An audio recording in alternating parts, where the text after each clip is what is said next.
Howdy, friends. It is I, your long-lost UV-obsessed friend with a funny accent who writes critical software that keeps a web host and domain registrar running. And this is part 2 of my 3-part series on using the UV packaging tool for Python in production. This series is not me rephrasing documentation or summarizing other people's blog posts. I'm taking you on a trip of how I use UV to develop many robust Python applications with as little friction and jank as possible. So this series is for you if you want to spend less time wrangling Python tooling and more time building great software. In the last episode, I've set the foundation by showing you how I set up my Python projects, the directory structure, and the basic metadata.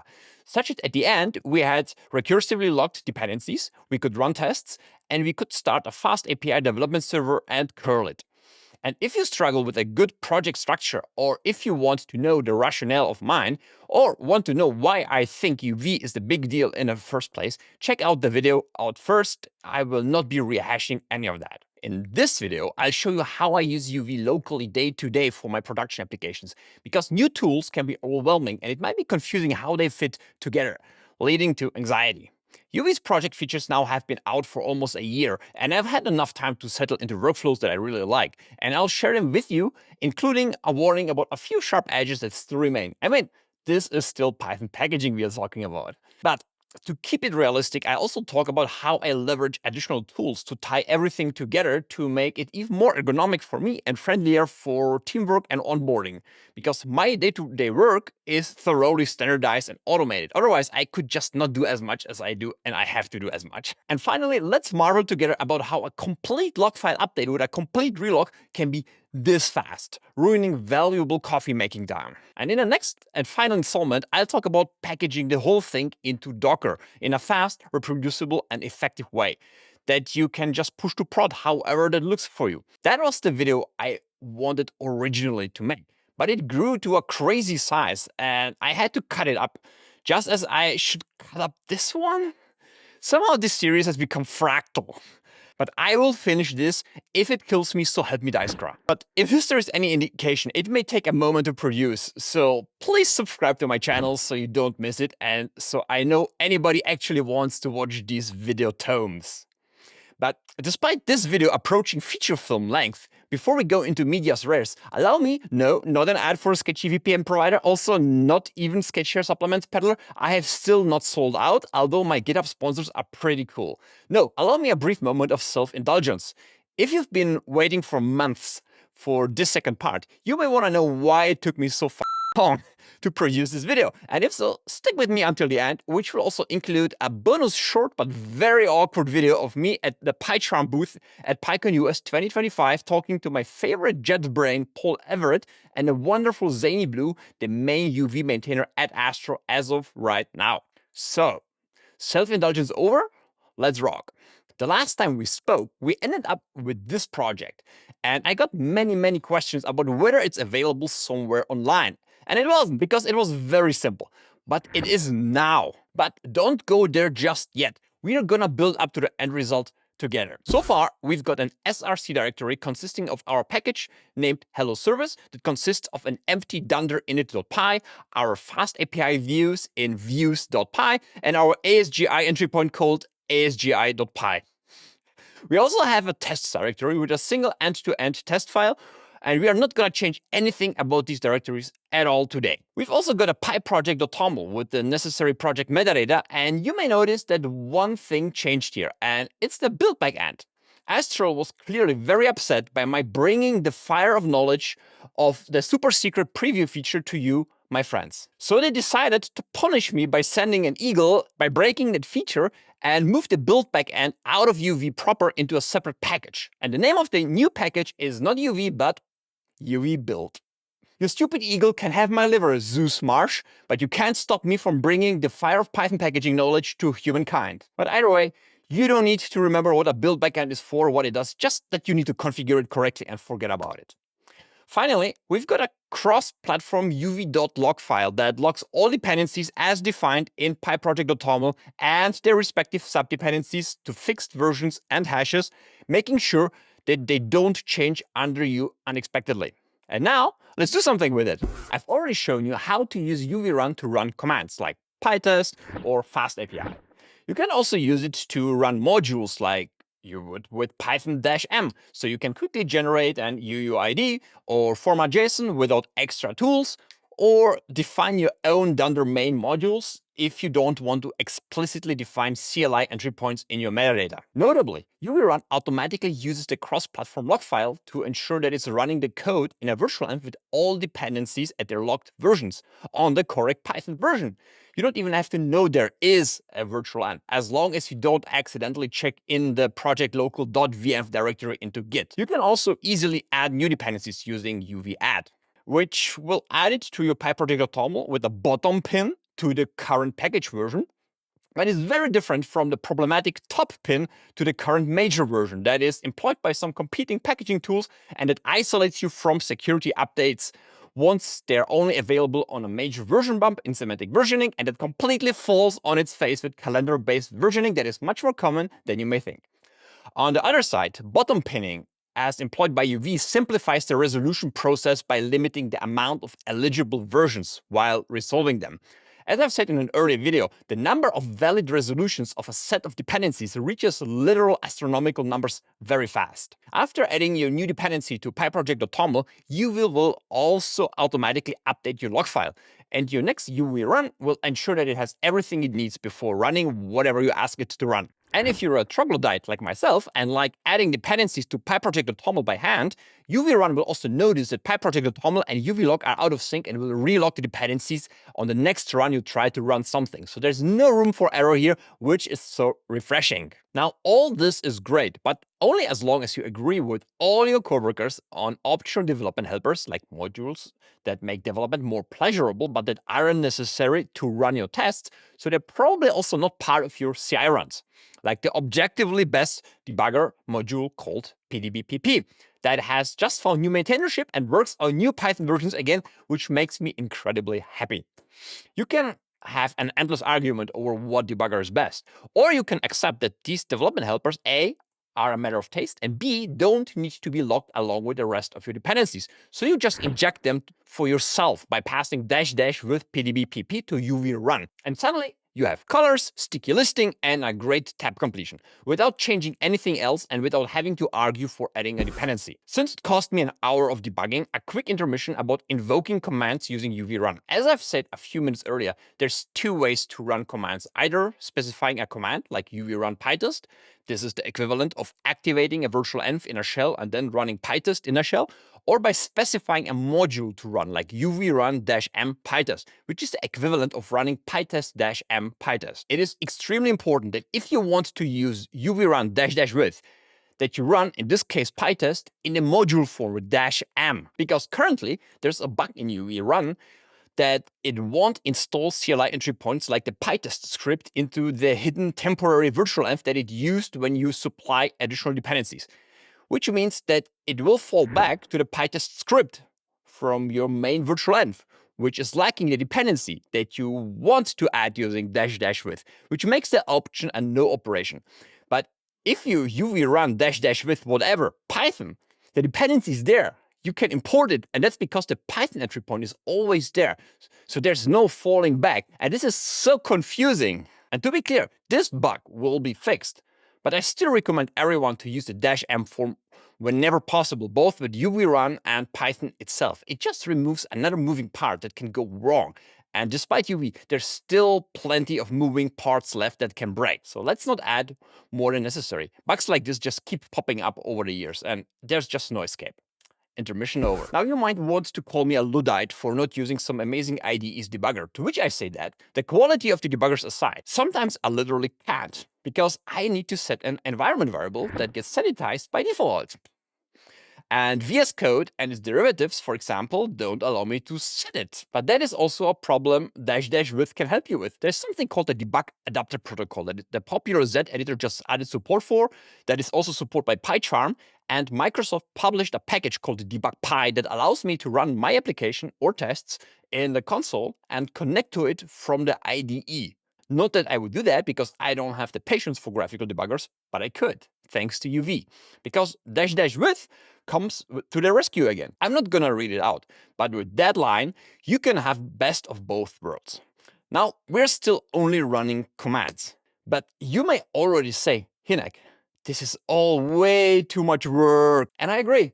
Unlike Hatch or PDM, UV does not come with a built-in way to define custom commands, which is why we'll now take a short break from UV and talk about ergonomic affordances that you can give to yourself. So the problem of repeatedly running the same commands is as old as programming, but it's kind of experiencing a renaissance with generative AI coding agents that are much more effective at their hallucinations if you give them a quick way to obtain feedback to their own changes. One common solution is to have a bunch of shell scripts, and another popular one is a makefile, which has the upside of concentrating everything into one file in a somewhat standardized way. However, makefiles do have a bunch of downsides. Firstly, they are not omnipresent. Like Windows is still a thing. We like to forget that, but it's a thing. Secondly, and contrary to common claims, they are very much not standardized. For example, there's a huge difference between GNU and BSD makes. And thirdly, they support running commands only as a side effect of building. Make, as the name indicates, is for building things, usually software, and not running arbitrary commands, which means that it is lacking affordances that you like to have, like easily passing arguments to targets, and that you occasionally have to fight makes instincts, #.phony, and anachronisms like #tabs or quick. What is the difference between equal and :equal? I could just as well ask you to write a bash for loop without the help of Stack Overflow or your favorite chatbot. So after literal decades of making do with make, and after years of living with a great alternative, I'm here to say just use Just instead.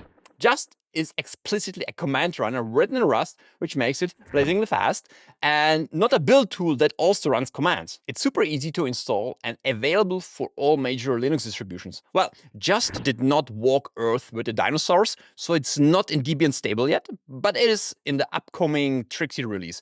That is, as far as I know, already in hard freeze. So chances are that when you are watching this video in the near future, it's already out, just like the winds of winter. And I didn't ask you to use it on servers, so you'll be probably fine. Like Ubuntu and Fedora are already shipping it, as does Arch, by the way.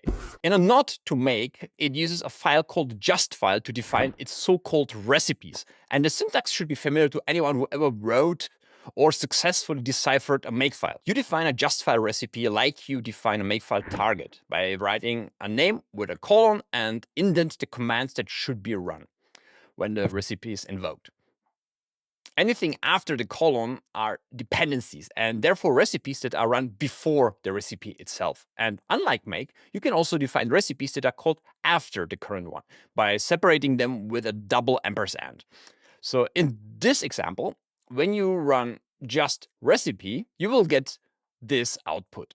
Like in makefiles, the @ sign prevents the command line being printed before it's executed, which sometimes makes sense, but not for the echo command whose whole point is to print its arguments. I will not be able to do just this, and I don't want this to become a just tutorial, but I will try to cover as many cool features as I can while demonstrating how I use it to drive UV in my daily practice. And let's start with passing arguments, as I've teased before. Every project of mine, no matter if Go, or Python, or whatever, has a recipe named test that runs tests however it's appropriate for said project and language and platform.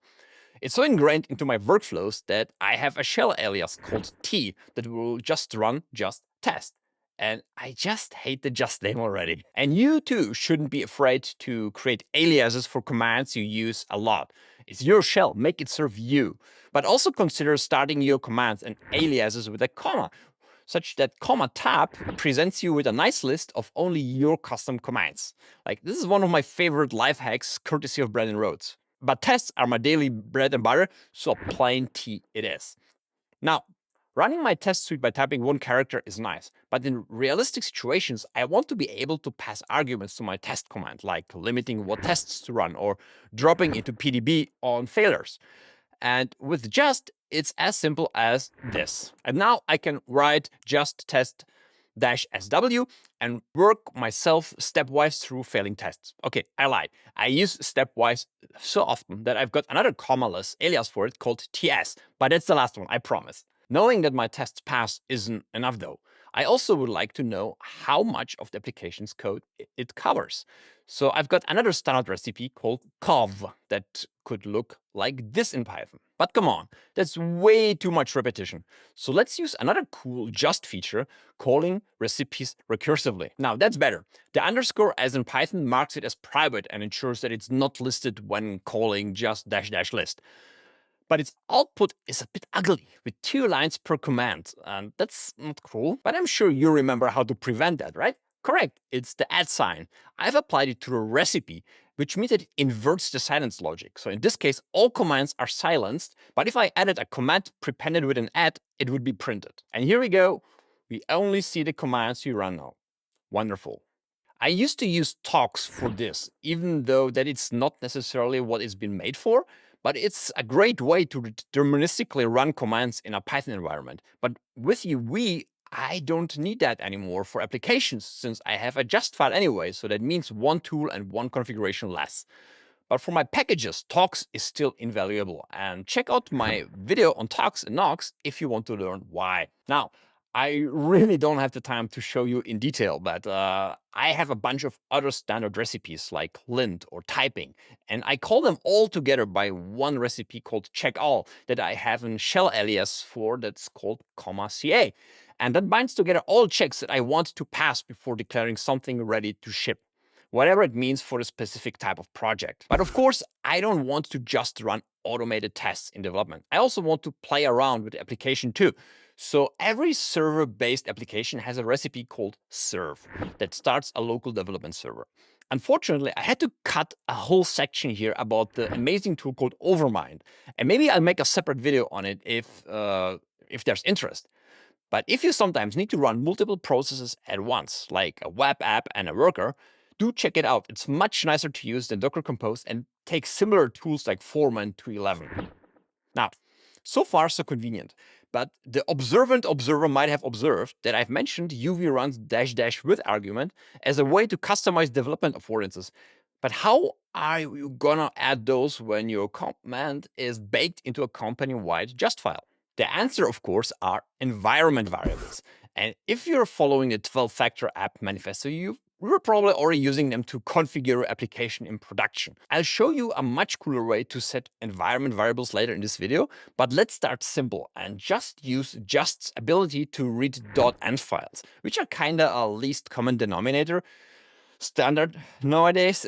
It's a file usually called .env, hence the name, consisting of key value pairs. And software that supports it will read this file and set the appropriate env variables for the appropriate values for whatever it's doing. Of course, just randomly reading .env files before executing would be a security risk. So in Just, you have to opt in by setting the .env - load option. And now, when you invoke Just, it will try to load the default .env file, which I said is .env. What you can use that now for is allowing to customize the UV run calls. So this Justfile does the same things as before, but additionally, it allows you to optionally, that's why I use the env function with defaults here, add arguments to the 2 UV run command lines, or modify the port that the development server will listen on.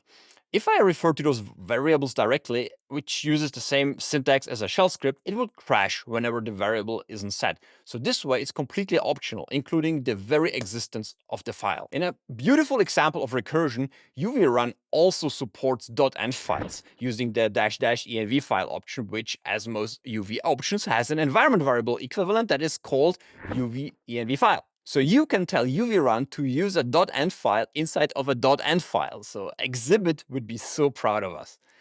Now, as a more concrete and useful example, if you put a file named .env in the project's directory with this content, justtest would run pytest with pdb-pp installed, and justserve would start serving the site on port 12345. And speaking of serving on a port, I tend to have 1 or 2 more convenience recipes in every server-based application. One is called rec, as in request, and runs a request against the web API, because typing out IP addresses and remembering ports and maybe even passing some authentication every single time is super annoying. And I usually use curl here because it's omnipresent. But this video is about UV and Python, so let's show off UV's UVX command, which is a shortcut for UV to run. And UV to run is very different from UV run because it's independent from your projects. It's for running PyPI packages no matter where they are on your computer, just like the venerable pipx or nodes npx. And we use it to define a helper recipe called _http that uses UVX to run HTTPy's CLI command called HTTP independently from our Python project's log file or dependencies. It's just another tool. And we need the -- from HTTPy because the CLI entry point that we want to use is called HTTP, which does not match the package's name. So we have to help UVX to find it. But again, HTTPy is not added to our dependencies. You can run this snippet anywhere on your computer. Next, let's define reg like so. And Shazam, we can run requests to our development server. And as you can see, you can even pass it arguments. The first argument is the URL path, which is empty by default, and the rest is passed through to HTTPy, for example, if you want to disable headers. I use this all the time. And the other recipe I have for interactive websites is browser, which will open the current project in a browser in a cross-platform way. Thank you, Python style library. And please note how we are reusing the port variable everywhere. It's so beautiful. Sometimes I even define a variable for the whole thing, including protocol and IP address, and call it base URL or something. The sky is the limit here. Like, you can do whatever you want. Okay, that's a lot of screen time just for running some Python commands. So let's get back to UV and talk about your project's lifecycle, which is one of the most exciting feature sets of UV. But that will be a much shorter section because it's kind of straightforward. Because given that UV run takes care of locking and installing everything, including your Python interpreter, the only thing that we are missing is updating the log file to upgrade the versions of your dependencies. And that's as easy as typing uvlog -- upgrade, grabbing a coffee, hitting enter, and what the f just happened? This used to take minutes. Now it takes less than a second if the necessary dependencies don't have to be downloaded or even built. And now when you run something using UV run, it will again make sure that everything is present and in a correct version. This means that the frequent gotcha of Git pulling some changes and your coworker updated a bunch of dependencies in a log file, and your local virtualenv still has the old ones, it's solved forever. UV run will make sure your application always runs on the correct Python version, even if it's going as far as downloading and installing it, if it's missing, with the correct dependencies, and it does it so fast that you don't even notice. So uvlog -- upgrade is all we have to use when it comes to project lifecycle management. But since we are not cave dwellers, we're not gonna waste our brains on memorizing these command lines. So we're adding an update recipe to our Justfile, and we are done here. Well, almost. As I've said in my previous video, I'm kind of old school and I really like my shell to have an activated virtualenv.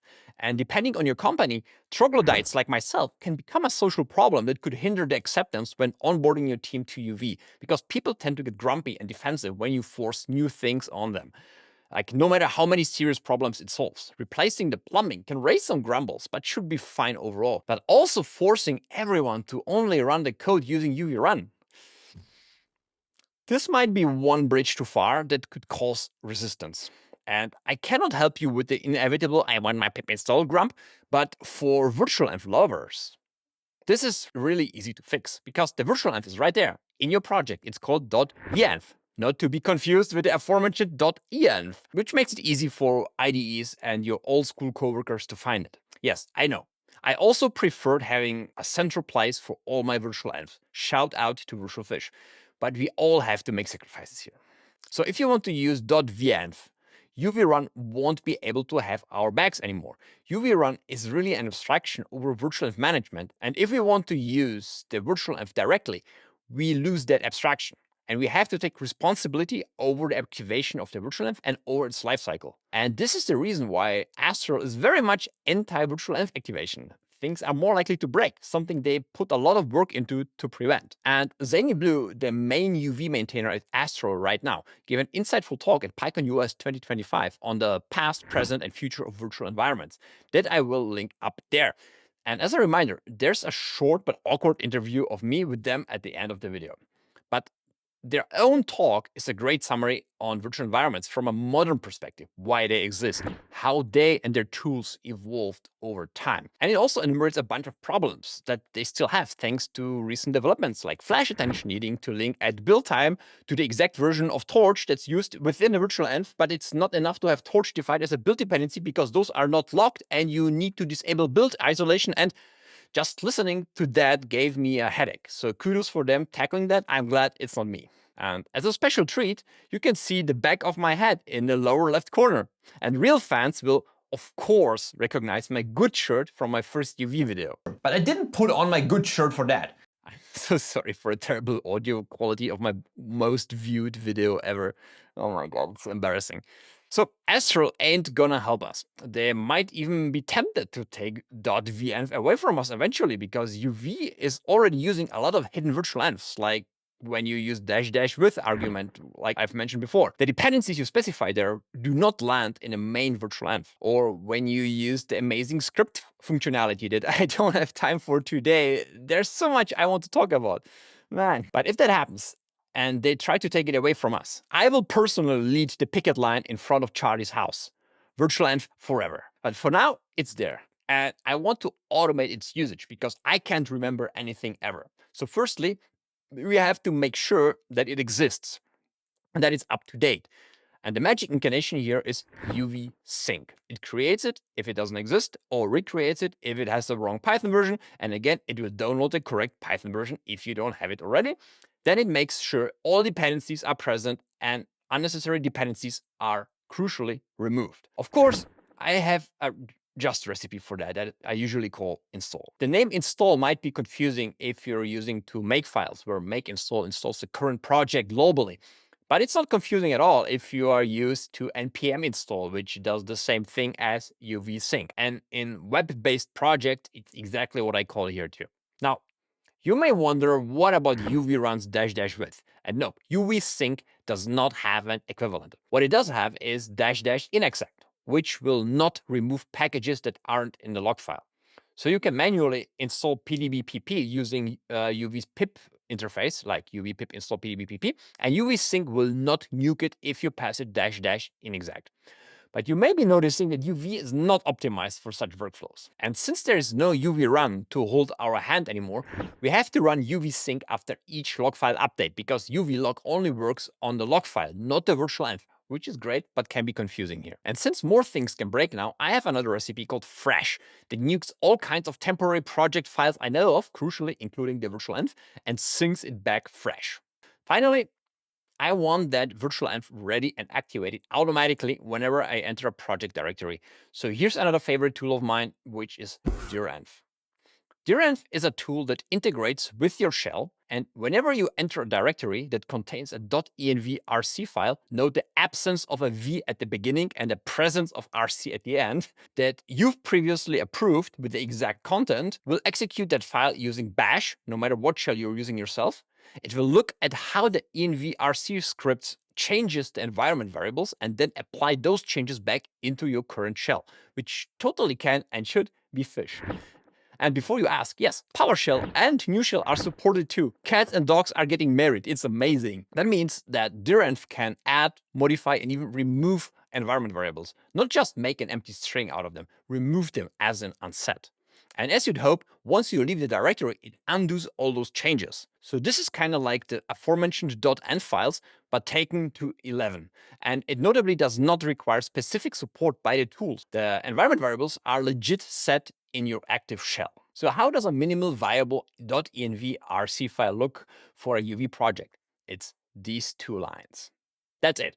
Now, every time I enter a directory, it either creates a virtualenv and /or makes sure that all its dependencies are present and up to date, and then it activates it. And again, this takes less than half a second. Being able to do this unconditionally is what Charlie Marsh means when he says that UV being categorically faster is enabling completely new workflows. This is one of them. Now, Direnv is way too powerful to even try to give you an overview. For example, of course, it can load .env files, either automatically if there's no .env rc file, or imperatively from within .env rc files. These are bona fide shell scripts, so anything goes here. And I really have to stop here. But as a finisher, let's go back to our Justfile that has grown quite a bit and wrap it up by bringing a bit of order to it. Firstly, the first recipe is also the default recipe. It runs when you run just without any arguments. And I've grown to like to make that a just -- list in an anonymous silent recipe. So now when you run just, You get a nice overview of all recipes with the comment right above them as a kind of doc string. So you don't have to write a bespoke just help recipe that lives somewhere entirely different than the recipes that it's documenting, like it's common with makefiles. But the current output is a bit chaotic. So as a last step in this video, I swear, did you just check the time scrubber? Let's organize the recipes into groups. And the syntax is very simple. You decorate the recipe like this. And I personally like to use QA, run, deploy, setup, and lifecycle, but you can use whatever you want. Either way, voila, running just without arguments now gives us a very nice output. And I think we're done. We already knew how to set up our projects, but now we also know how to keep our dependencies updated, how to add dependencies, and we know that as long as you're using UVrun, any changes to the log files are applied automatically to your environment. I've shown you advanced UVrun invocations and how to leverage just to standardize your workflows, and you don't have to remember anything. And if you're into it, how to keep your workflows around activated virtualenvs with minimal manual work. Well, that's quite a bit of content. Please let me know in the comments how many coffees you needed to work yourself through. And please remember that there's a GitHub repo of everything that I talked about, and it is linked into the description along with more material that I find interesting. Anyway, I hope the wait was worth it. And if so, please like and subscribe. This is a tiny channel unloved by the YouTube algorithm, and any engagement helps others to find my videos. And also, so you don't miss the last part where we finally built some Docker containers. I promise. And welcome to Apology Corner. Of course, one of the reasons why it took so long, I mentioned in the epilogue of the last video. March to June 2025 were bananas for me. Bananas in a good way, but bananas still. But let me tell you, Taiwan is absolutely amazing. I loved my time in Taipei. It's great to see we could live in a 7-Eleven branded Star Trek utopia if you wanted to. And the Philippines are probably the friendliest place on earth and incredible fun, especially on the less frequented islands. And Austin made me a beaver believer. And don't get me even started about PyCon US. Despite me my voice by yelling about software engineering at a bar the night before, it was absolutely magical. Writing my PyCon talk in under a month due to the travels was quite an experience, but it had a phenomenal reception. And I think that was the only second time ever that I had a standing room only after my TLS talk, where I had the once-in-a-lifetime fortune of talking about the sorry state of SSL in the same week as Heartbleed dropped.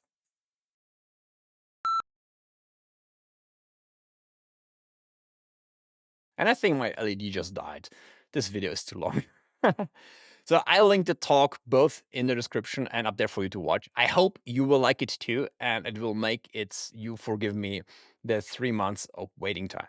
Curiously, one of the most interesting compliments I got was that my conference speaking noticeably improved through my YouTubing, which is not something I expected to happen, but I guess agonizing over creating compelling educational material all year around helps creating other compelling educational material, would thunk.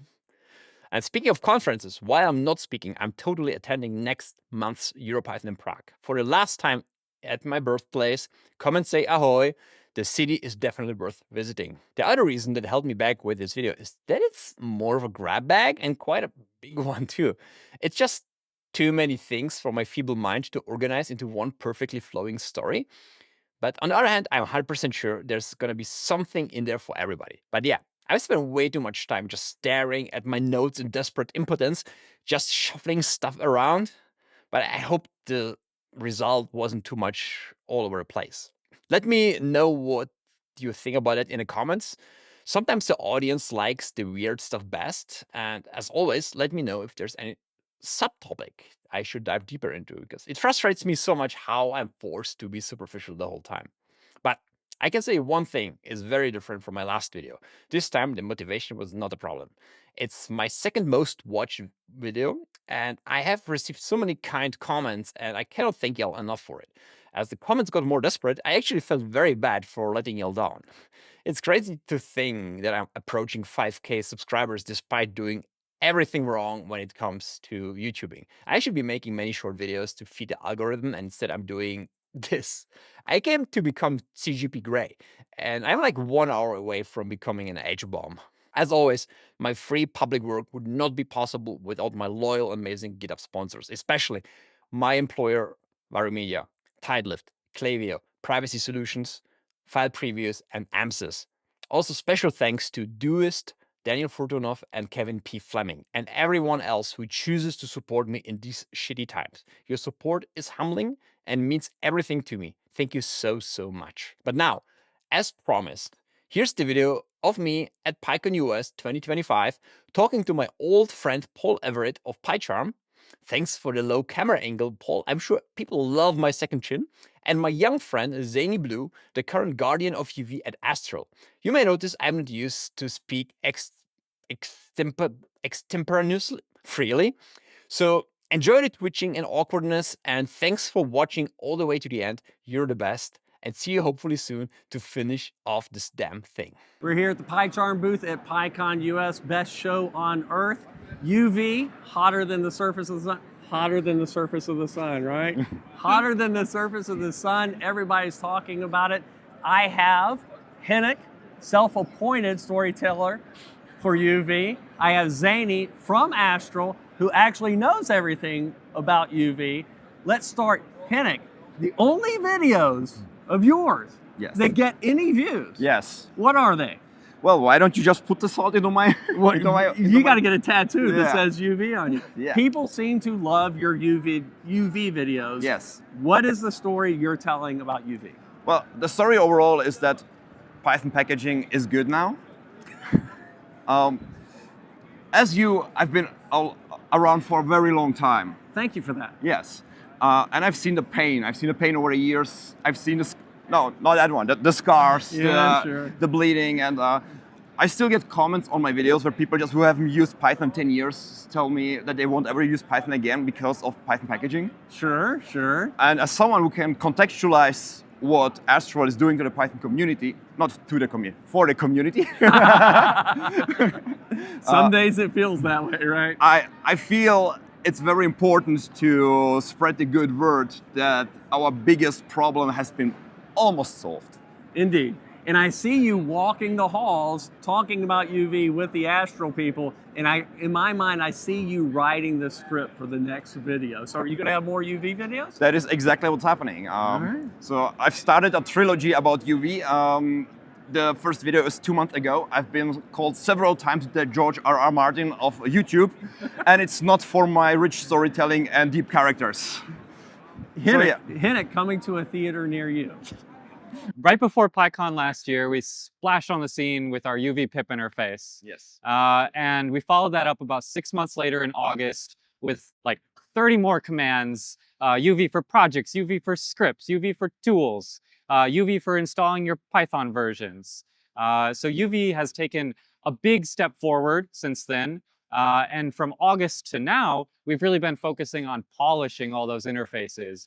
We added so much to UV, and users are really excited about that, but we've seen a lot of small rough edges that we're trying to smooth out. UV adds a lot above other packaging tools, but we want to keep moving that forward.